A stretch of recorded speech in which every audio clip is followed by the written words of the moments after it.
ATV devotional channel ప్రేక్షకులకు స్వాగతం సుస్వాగతం.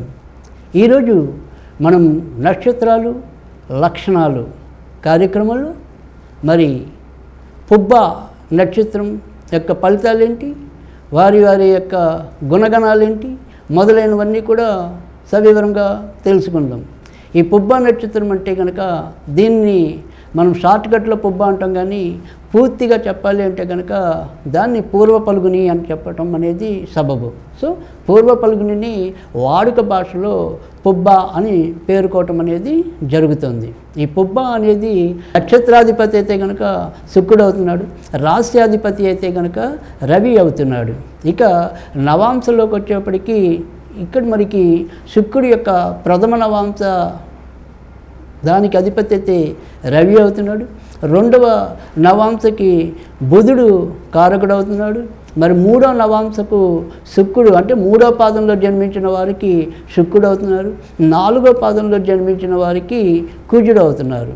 ఈ రకంగా ఈ 4 పాదాల వారి మీద వివిధ గ్రహాల యొక్క ఆధిపత్యం ఉండటం అనేది ఉంటుంది. ఇక ఈ పుబ్బలో జన్మించిన వారికి నక్షత్రపరంగా అయితే మరీ చెప్పుకోదగిన దోషాలు అయితే ఉండవు. కానీ పుబ్బ నక్షత్రంలో ఎవరైతే జన్మించి ఉంటారో వీరికి చేతిలో కొద్దిగా ధనం నిలబడటం అనేది తక్కువ ఉంటుంది. ధనానికి లోటు లేకపోయినా కూడా ఖర్చులు కూడా ఎప్పుడూ కూడా వారిని అలాగే ఎక్కువ చుట్టుముట్టడం అనేది, ఎప్పుడు ఏదో రకమైన బాధ్యతల రూపేణా కూడా ఎక్కువ ఖర్చు పెట్టవలసిన అవసరం వచ్చే అవకాశం కూడా ఈ పుబ్బ నక్షత్రానికి ఉండటము. తర్వాత రెండోది ఏంటంటే వ్యక్తిగత ఆడంబరాలకి కానీ వ్యక్తిగత మెహర్బానీ చూపించడానికి కానీ కొంత ఆ రకంగా కూడా ఖర్చు చేసే మోజైతే కనుక ఈ పుబ్బ నక్షత్రం వారు కలిగి ఉండడానికి అవకాశం ఉంటుంది. ఎందుకంటే ఇక్కడ పుబ్బ అనేది ఇందాక మనం చెప్పుకున్నాం, దీనికి నక్షత్రాధిపతి శుక్రుడు అవటం, తర్వాత రాశ్యాధిపతి మరి సూర్యుడు అవటం. అంటే ఇక్కడ మరి రవి కూడా ఎంతో కొంత ఈ మెహర్బానికి పోయే లక్షణం ఉండటం అనేది, తర్వాత శుక్రుడు అనేది ఆడంబరపరమైన జీవితాన్ని అనుభవించడానికి, కనుక వీళ్ళిద్దరు కాంబినేషన్ అనేది ఎక్కువ ఉంటుంది. కనుక ఈ వీళ్ళిద్దరు కాంబినేషన్లో మరింత ఎక్కువ మూడో పదం పుబ్బ మూడో పదంలో ఎవరైతే జన్మించి ఉంటారో వారి మీద అయితే కనుక మరింత విశేషమైన ప్రభావం చూపించడానికి కూడా అవకాశం అయితే ఎక్కువ ఉంటుంది. ఇక 1వ పాదంలో జన్మించిన వారి మీద కూడా కొంతవరకు అవకాశం ఎక్కువ చూపించడానికైతే ఉంటుంది. ఇంకా 2, 4 పాదాల వారు మాత్రం కొంతవరకు మిశ్రమంగా వెళ్ళడానికి ఎంతో కొంత పొదుపు కలిగి ఉండడానికి కూడా అవకాశం అయితే ఉంటుంది. ఇక ఎవరైతే మరి పుబ్బ నక్షత్రంలో జన్మించారో వారి జీవితమే మరి శుక్రమార్గదశలో పుట్టడం అనేది ఉంటుంది. ఇక్కడ శుక్రుడు తర్వాత వచ్చేప్పటికి రవి అంటే ఇంచుమించుగా 23, 20 మ్యాక్సిమం వేసుకుంటే 26, ఏదైనప్పటికీ కూడా యావరేజ్గా వేసుకుంటే కనుక అది 20 నుంచి 22, ఏదైనా 22 ఏళ్ళలోపే వీరి యొక్క జీవితంలో చాలా వరకు ఆనందాలని అనుభవించడం అనేది, తర్వాత వచ్చి ఏదైతే చంద్రమాదశ 10 ఏళ్ళు ఉంటుందో అక్కడి నుంచి మళ్ళీ కొంతవరకు ఒడిదుడుకులు ఎదుర్కొనడానికి, అంటే యావరేజ్గా 22 నుంచి 32 మధ్య వయసు ఏదైతే ఉంటుందో అక్కడ కొద్దిగా ఒడిదుడుకులు ఎదుర్కోవటం, జీవితంలో అప్పటిదాకా అనుభవించి ఆ అనుభవంలో ఎక్కువ ఖర్చులు పెట్టడం, మిగిల్చుకోలేకపోవటం, కొంతవరకు ఏదైనా సరే అప్పుల బారిన పట్టడం, ఇలాంటివన్నీ కూడా ఎక్కువ కలిగి ఉండటం అనే అవకాశాలు కూడా ఎక్కువ ఉంటాయి.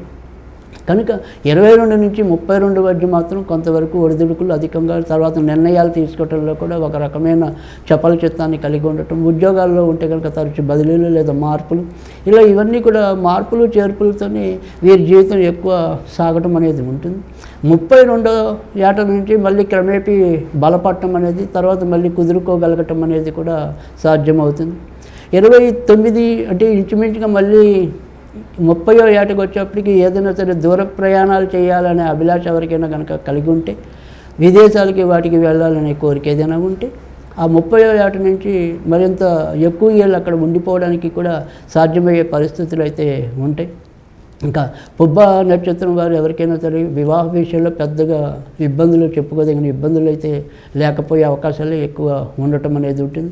ఇక చదువుల విషయంలోకి వచ్చేటికి పుబ్బ నక్షత్రం అనేది ఇందాక మనం చెప్పుకున్నట్టుగా శుక్రుడికి సంబంధించిన తర్వాత రవికి సంబంధించిన రవి శుక్రుల కాంబినేషన్లో వీళ్ళకి కూడా వైద్య శాస్త్రం అనేది చాలా బాగానే యోగింపు కలిగించడం అనేది ఉంటుంది. ఇక విడిగా ఏదైనా సరే వీరు స్వతంత్ర వృత్తిలో వైద్యం కాకుండా రాణించాలి అనుకుంటే కనుక వీరికి బ్యూటీ పార్లర్స్ నిర్వహణ అనేది కూడా చాలా చక్కగా యోగ్యదాయకంగా ఉండటం అనేది ఉంటుంది.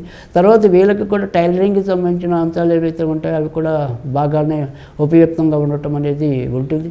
ఇక ఇంజనీరింగ్ చదువులో కనుక వెళ్తాం అనుకుంటే కనుక వీళ్ళకి మెకానికల్ ఇంజనీరింగ్ అనేది ఎక్కువ సూట్ అవుతుంది.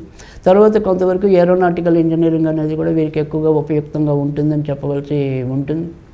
ఇంకా ప్రభుత్వ ఉద్యోగాల్లో ఎప్పుడైనా సరే కాంపిటేటివ్ ఎగ్జామ్స్లో అయితే మనమైతే గ్రూప్ 1 అంటుంటాం, గ్రూప్ 2 అని ఇలాగ ఉంటాయి కదా. ఈ గ్రూప్ ఎగ్జామ్స్లో వీరు ఎక్కువ ప్రతిభా పాఠవాళ్ళు ప్రదర్శించడానికి కూడా అవకాశాలు ఎక్కువ ఉంటాయి. కనుక అలాంటి మరి అభిరుచి ఉన్న వాళ్ళైతే కనుక ఆ రకంగా గ్రూప్ ఎగ్జామ్స్కి ప్రిపేర్ అవ్వటం అనేది దాని మీద దృష్టి కేంద్రీకరిస్తే వచ్చే అవకాశాలు కూడా వీరికి ఎక్కువగా లభించడం అనేది ఉంటుంది. కనుక ఆ రకమైన ప్రయత్నాలు కూడా వీరు నిరభ్యంతరంగా చేసుకోవచ్చు. ఇక ఈ పుబ్బ నక్షత్రం వారు సాధ్యమైనంత వరకు ఖర్చుల విషయంలో కొద్దిగా ఆడంబరాలు తగ్గించి పొదుపుగా వెళ్ళినట్టయితే కనుక మరింత మంచి వీరికి జరిగే అవకాశాలు అయితే ఎక్కువ ఉంటాయి. వీళ్ళు ప్రతిరోజు కూడా మరి శుక్రుడి యొక్క ఆధిపత్యంలో పడతారు కాబట్టి సాధ్యమైనంత వరకు కూడా ఇంట్లో వీరు పాలు పొంగించకుండా ఉండటం అనేది, అంటే స్టవ్లో పాలు పొంగకుండా చూసుకోవటం అనేది మంచిదని చెప్పవలసి ఉంటుంది. తర్వాత లక్ష్మీదేవికి సంబంధించిన ఆరాధన ఏదైతే ఉంటుందో వారికి విశేషమైన శుభ ఫలితాలు ఇవ్వటం అనేది ఉంటుంది. కనుక ప్రతి శుక్రవారం కూడా అవకాశం ఉంటే పాలతో తయారు చేసిన పదార్థాలు ఏవైనప్పటికీ కూడా అవి లక్ష్మీదేవికి నివేదనగా చేయడం వల్ల కూడా వీరి యొక్క ఆర్థిక సంపదలను కొంతవరకు పెంచుకునే అవకాశాలు కూడా ఉంటాయి. ఇంకా విడిగా ఏదైనా సరే మనం ఒక పదాన్ని ఉచ్చరించాలి, చదవాలి ప్రతిరోజు క్రమం తప్పకుండా అనుకుంటే కనుక ఓం శ్రీం ఓం శ్రీం ఓం శ్రీం అనేది వీరికి కూడా యోగ్యదాయకమైన మంత్రం. కనుక దాన్ని వీరు తప్పకుండా ప్రతిరోజు పఠించడం వల్ల కూడా వీరి జాతకాల్లో ఉండే లోపాలు ఏమైనా ఉంటే తప్పకుండా అవి సరిదిద్దబడతాయి. ఈ రకంగా మరి పూర్వ పలుకుని, సో ఈ పూర్వ పలుకుని ఏదైతే ఉంటుందో వారు ఆ రకంగా కనుక ఈ క్రియలు ఆచరిస్తే తప్పకుండా మేలు జరగటం అనేది ఉంటుంది. ఇది ఈరోజు మరి పుబ్బ వారి వివరాలు. ఈ వీడియో మీకు నచ్చితే ఇలాంటి మరిన్ని వీడియోల కోసం మా ఛానల్ని సబ్స్క్రైబ్ చేయండి, లైక్ చేయండి, కామెంట్ చేయండి, షేర్ చేయండి. Thank you.